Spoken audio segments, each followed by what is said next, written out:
பங்குச்சந்தை நமக்கு பரிசுகளை எப்போதும் கவர்ச்சிகரமான பேக்கிங்கில் தருவதில்லை. சில நேரங்களில் அவை சிவப்பு நிற வீழ்ச்சிகளாகவே வருகின்றன. விப்ரோ பங்குகள் சரிவதை பார்த்து சில்லறை முதலீட்டாளர்கள் பயப்படுகிறார்கள். ஆனால் ஒரு புத்திசாலி முதலீட்டாளர் விலையை மட்டும் பார்ப்பதில்லை, அதன் மதிப்பை பார்க்கிறார்.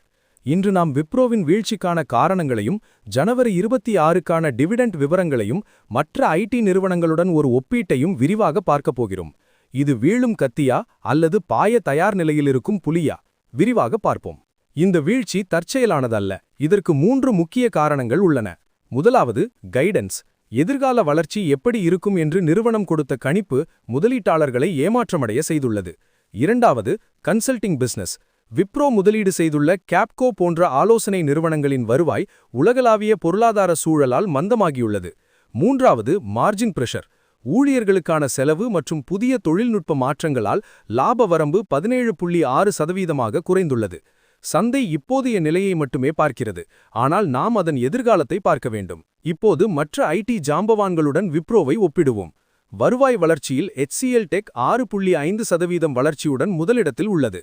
விப்ரோ 5.5% மட்டுமே பெற்றுள்ளது. ஆனால் மதிப்பீட்டை கவனித்து பாருங்கள். TCS பங்குகள் அதன் லாபத்தைப் போல 28 மடங்கு விலையில் விற்கப்படுகின்றன. இன்ஃபோசிஸ் 24 மடங்கு, ஆனால் விப்ரோ வெறும் 19 மடங்கு 19x PE விலையில் கிடைக்கிறது. வரலாற்று ரீதியாக பார்த்தால் விப்ரோவிற்கும் TCSக்கும் இடையிலான இந்த மதிப்பீட்டு இடைவெளி அதிகமாகும்போது விப்ரோ மீண்டும் வேகமெடுக்க வாய்ப்புள்ளது. ஒரு தரம் வாய்ந்த நிறுவனத்தை மலிவான விலையில் வாங்க இது ஒரு நல்வாய்ப்பு. இந்த சரிவிலும் முதலீட்டாளர்களுக்கு ஒரு ஆறுதல் செய்தி உள்ளது. விப்ரோ நிறுவனம் ஒரு பங்கிற்கு ₹6 இடைக்கால டிவிடெண்ட் அறிவித்துள்ளது.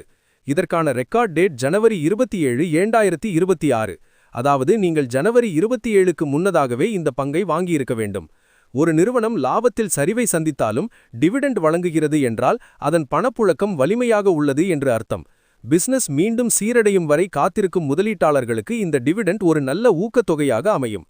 ஆகவே முதலீட்டாளர்கள் என்ன செய்ய வேண்டும்? நீங்கள் ஒரே நாளில் லாபம் பார்க்க நினைப்பவராயிருந்தால் இது உங்களுக்கானது அல்ல. ஆனால் நீண்ட கால அடிப்படையில் நல்ல நிறுவனத்தை மலிவாக வாங்க நினைப்பவர்கள் ஒவ்வொரு சரிவிலும் இந்த பங்கை சிறிது சிறிதாக சேகரிக்கலாம். SIP முறை, குறைந்த மதிப்பீடு, கை நிறைய டிவிடெண்ட் மற்றும் வலுவான நிர்வாகம் இவை விப்ரோவை ஒரு கவர்ச்சிகரமான பங்காக மாற்றுகின்றன. அச்சத்தில் விற்காதீர்கள், நிதானமாக வாய்ப்பை பயன்படுத்துங்கள். இந்த வீடியோ உங்களுக்கு பிடித்திருந்தால் லைக் செய்து உங்கள் கருத்துக்களை கீழே பதிவிடுங்கள். நான் உங்கள் இன்வெஸ்டபிள் நண்பன். அடுத்த வீடியோவில் சந்திப்போம்.